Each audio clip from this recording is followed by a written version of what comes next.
papakita namin ngayon ang pag-withdraw ng container. Ito. Buhay nga naman. Mag-practice na mag-vlog.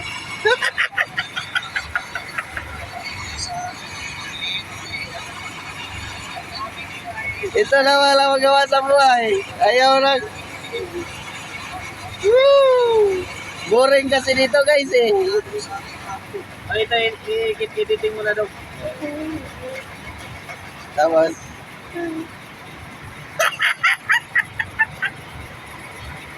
Sige na daw.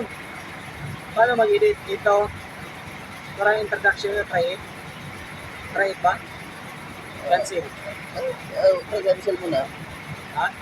Okay na, i-mark mo lang yan. Yan, tama yan. Pwede na mo ba yung nakamark? Yan, number 1. Sa file iba ng ano? Yung sa photos. Parang i-add ko nga ito muna. Saan ba ito? Dito.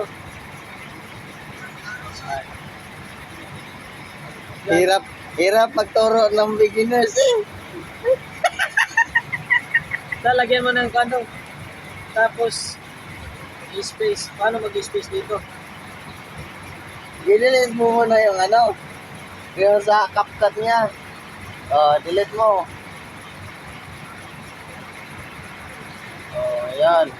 Tapos, dito. Ano ba yan?